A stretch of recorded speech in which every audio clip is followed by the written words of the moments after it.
आज हम देखते हैं भारतीय संविधान से संबंधित प्रमुख प्रश्न जो आपके आने वाले एग्जाम में प्रत्येक एग्जाम में पूछ सकता है और बार बार पूछा जा चुका है। चलते हैं क्वेश्चन की तरफ। पहला क्वेश्चन है, भारतीय संविधान में कुल कितने अनुच्छेद हैं? हमारा आंसर होगा 444। अगला प्रश्न है, भारतीय संविधान के किस अनुच्छेद में यह लिखा है कि भारत राज्यों का एक संघ होगा? हमारा आंसर होगा अनुच्छेद 1। अगला प्रश्न है, किस अनुच्छेद में नागरिकों को मौलिक अधिकार प्रदान किए गए हैं?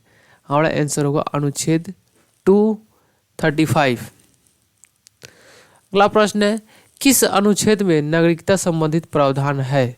हमारा आंसर होगा अनुच्छेद 5 से 11 में। अगला प्रश्न है, नौकरियों तथा शैक्षणिक संस्थाओं में समाज के कमजोर वर्ग के लिए आरक्षण उपलब्ध कराने के लिए केंद्र सरकार को कौन सा अनुच्छेद अधिकार प्रदान करता है?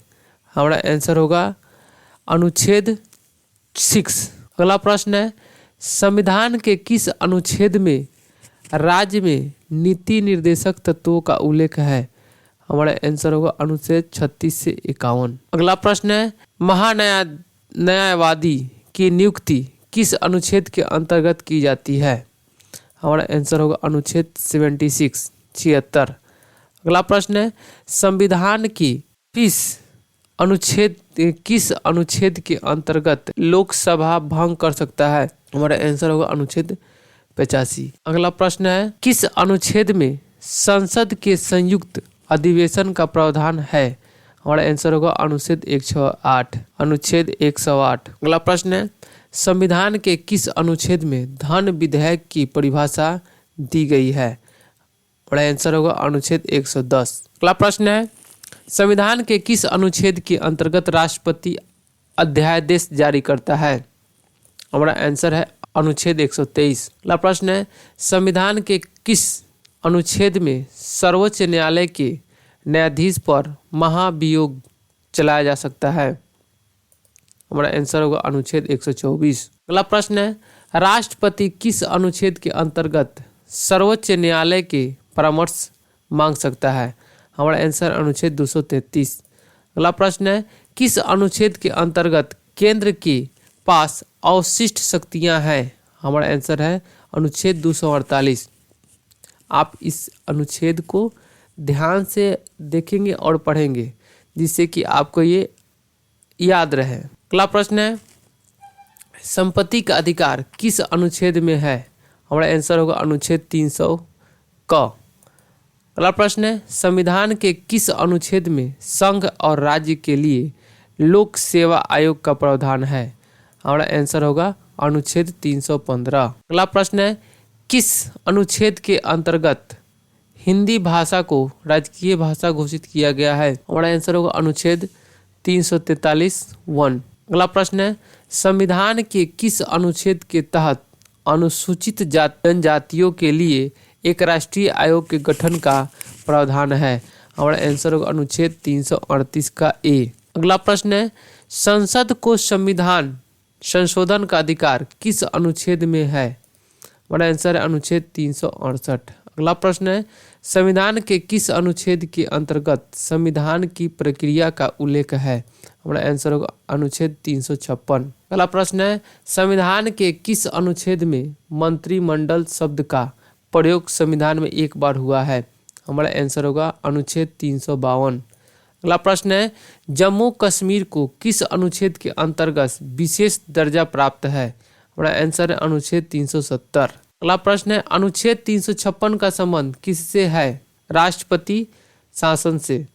अगला प्रश्न है, भारतीय संविधान में समानता का अधिकार 5 अनुच्छेदों द्वारा प्रदान किया गया है, वे कौन से हैं? हमारा आंसर होगा अनुच्छेद 14 से 18। अगला प्रश्न है, संविधान के किस अनुच्छेद में मूल कर्तव्यों का उल्लेख है? हमारा आंसर होगा अनुच्छेद 51 के क।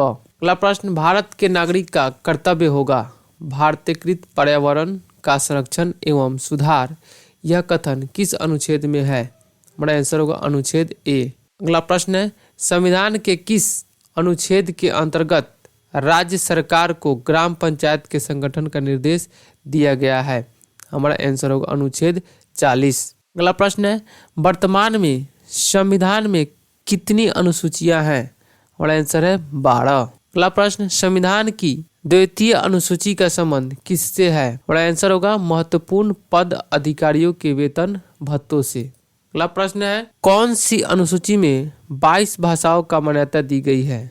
हमारा आंसर है 8वीं अनुसूची में। अगला प्रश्न है, दल बदल के आधार पर निर्वाचित सदस्यों की अयोग्यता संबंधित विवरण किस अनुसूची में है?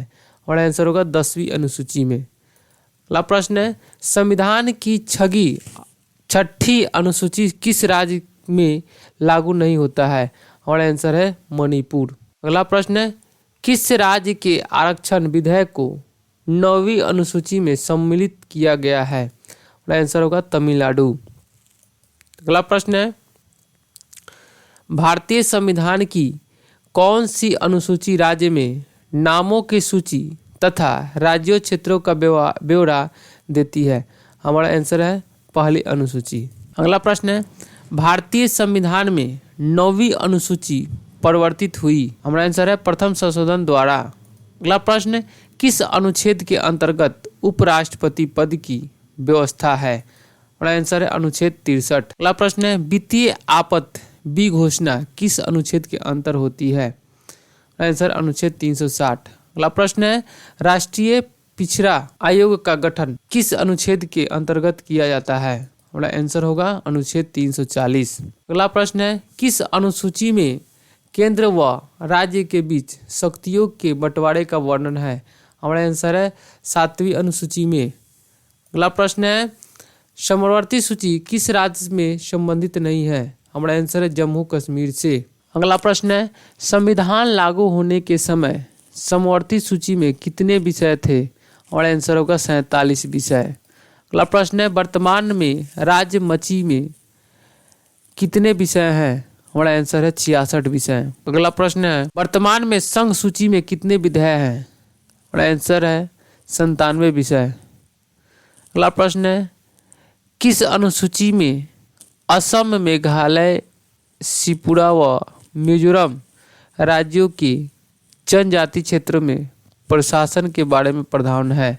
हमारा आंसर है 6ठी अनुसूची में। अगला प्रश्न है, भारतीय संविधान संसदीय प्रणाली किस देश के संविधान से ली गई है? हमारा आंसर है इंग्लैंड। अगला प्रश्न है, भारतीय संविधान का कौन सा लक्षण आयरिश संविधान से के अनुप्रेरित है? हमारा आंसर होगा नीति निर्देशक तत्व। अगला प्रश्न है, भारतीय संविधान का सबसे बड़ा एकाकी। अगला प्रश्न है, संविधान में समवर्ती सूची की प्रेरणा कहाँ से ली गई है? हमारा आंसर है ऑस्ट्रेलिया से। अगला प्रश्न है, भारतीय संविधान में मौलिक कर्तव्यों को किस देश से लिया गया है? हमारा आंसर है रूस के संविधान से। अगला प्रश्न है, राज्य में कलेक्टर का पद औपनिवेशवाद शासन के ने किस देश के से उधार लिया था? हमारा आंसर है इंग्लैंड से। अगला प्रश्न है, कानून के समक्ष समान संरक्षण वाक्य कहाँ से लिया गया है? अगला प्रश्न है, कानून के समक्ष समान संरक्षण वाक्य कहाँ से लिया गया है? हमारा आंसर होगा संयुक्त राज्य अमेरिका से। अगला प्रश्न है, सर्वोच्च न्यायालय की व्यवस्था भारतीय संविधान ने किस देश संविधान से ली है? हमारा आंसर है संयुक्त राज्य अमेरिका। अगला प्रश्न है, भारतीय संविधान की संशोधन प्रक्रिया किस देश के संविधान से प्रभावित है? दक्षिण अफ्रीका। अगला प्रश्न है, विधि के समक्ष क्षमता वहाँ से ली गई है? इंग्लैंड से। अगला प्रश्न है, वह संवैधानिक दस्तावेज कौन सा है जिसका भारतीय संविधान तैयार करने में गहरा प्रभाव पड़ा? हमारा आंसर है भारत सरकार अधिनियम 1935। अगला प्रश्न है, भारत के राष्ट्रपति की आपातकालीन रिक्तियां किस देश से ली गई है? अगला आंसर है जर्मनी के बीमार संविधान से। अगला प्रश्न है, भारत के संविधान में मूल अधिकार किस देश से से प्रेसिस है? हमारा आंसर है संयुक्त के विसर संविधान से। अगला प्रश्न है, संविधान में कानून द्वारा स्थापित शब्दावली किस देश के संविधान से ली गई है? और आंसर है संयुक्त राज्य अमेरिका। अगला प्रश्न है, प्रस्तावना की भाषा किस देश से ली गई है? हमारा आंसर होगा ऑस्ट्रेलिया। अगला प्रश्न है, भारतीय संविधान में भारत को कैसे वर्णित किया गया है? हमारा आंसर है राज्यों का संघ। अगला प्रश्न है, भारतीय संघ में किसी राज्य सम्मिलित करने का अधिकार किसको है? हमारा आंसर है संसद को। एक बार और देखते हैं हम लोग, भारतीय संघ में किसी राज्य को सम्मिलित करने का अधिकार किसको है? संसद को। अगला प्रश्न, नए राज्य का गठन अथवा उसकी सीमा में परिवर्तन करने का अधिकार किसको है? संसद को। अगला प्रश्न है, 500 से अधिक देशी रियायतों को भारत में विलय करने के लिए कौन उत्तरदायी है? सरदार पटेल। अगला प्रश्न है, भाषी आधार पर राज्यों का पुनर्गठन किस वर्ष किया गया? 1956 ईस्वी में। अगला प्रश्न है, भाषिक आधार पर भारत का प्रथम राज्य कौन सा गठित किया गया? आंसर है आंध्र प्रदेश। अगला प्रश्न है, राज्य पुनर्गठन आयोग का गठन कब किया गया? और आंसर है 1953 ईस्वी को। अगला प्रश्न है, भारत में इस समय कितने राज्य व केंद्र शासित प्रदेश हैं? हमारा आंसर होगा 28 राज्य और 7 केंद्र शासित प्रदेश। पांडिचेरी वर्तमान में पुडुचेरी को किस वर्ष भारतीय संघ में शामिल किया गया? हमारा आंसर है 1982 ईस्वी में। अगला प्रश्न है, संविधान लागू होने के पश्चात कौन सा भारतीय संघ का एक आरक्षित राज्य था? आंसर है सिक्किम। अगला प्रश्न है, किस संवैधानिक संशोधन के अंतर्गत सिक्किम को भारत का सह राज्य बताया गया? और आंसर है 35वें संशोधन द्वारा। अगला प्रश्न है, हिमाचल प्रदेश को राज्य का दर्जा कब मिला? 1971 को। अगला प्रश्न है, सिक्किम को राज्य का दर्जा कब दिया गया? 1975 ईस्वी को। अगला प्रश्न है, राज्य पुनर्गठन आयोग की सिफारिश के अनुसार भारतीय राज्य का व्यापक पुनर्गठन कब पूरा हुआ? हमारा आंसर है 1956 को। अगला प्रश्न है, रियायतों को भारत में विलय करने के लिए किसके नेतृत्व में मंत्रालय का गठन किया गया? हमारा आंसर है सरदार पटेल के नेतृत्व में। अगला प्रश्न है, राज्य पुनर्गठन आयोग के अध्यक्ष कौन थे? फैजल अली। अगला प्रश्न है, नागालैंड को अलग राज्य को दर्जा कब प्राप्त हुआ? हमारा आंसर है 1 दिसंबर 1963 में। अगला प्रश्न है, राज्य का निर्माण किस अनुच्छेद के अंतर्गत होता है? अनुच्छेद 3। भारतीय संविधान में 28वां राज्य कौन सा बना? हमारा आंसर है झारखंड। अगला प्रश्न है, मूल अधिकारों को सर्वप्रथम किस देश में मान्यता दी गई? हमारा आंसर है संयुक्त राज्य अमेरिका। अगला प्रश्न, डॉक्टर BR अम्बेडकर ने संविधान के किस भाग को सबसे अधिक अवलोकित भाग कहा है? भाग 3। अगला प्रश्न है, भारत के संविधान में मूल अधिकार क्या है? हमारा आंसर है मूल संविधान का हिस्सा। और अगला प्रश्न है, भारत के संविधान में मूल अधिकार क्या है?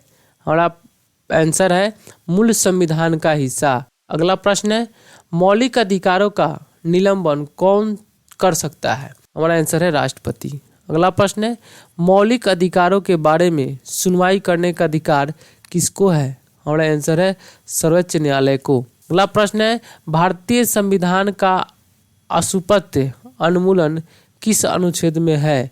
हमारा आंसर है अनुच्छेद 17 में। अगला प्रश्न है, मौलिक अधिकारों का मुख्य उद्देश्य क्या है? हमारा आंसर है व्यक्तिगत स्वतंत्रता को सुनिश्चित करना। अगला प्रश्न है, स्वतंत्रता का अधिकार किस अनुच्छेद में वर्णित है? हमारा आंसर है अनुच्छेद 19 से 22। अगला प्रश्न है, सूचना का अधिकार किस अनुच्छेद में जोड़ा गया है? अनुच्छेद 19 का ए। अगला प्रश्न है, शिक्षा का अधिकार किस अनुच्छेद में जोड़ा गया है? हमारा आंसर है अनुच्छेद 21 के ए। अनुच्छेद 24 में मौलिक अधिकारों में क्या वर्णित है? और आंसर है बच्चों को शोषण के विरुद्ध अधिकार।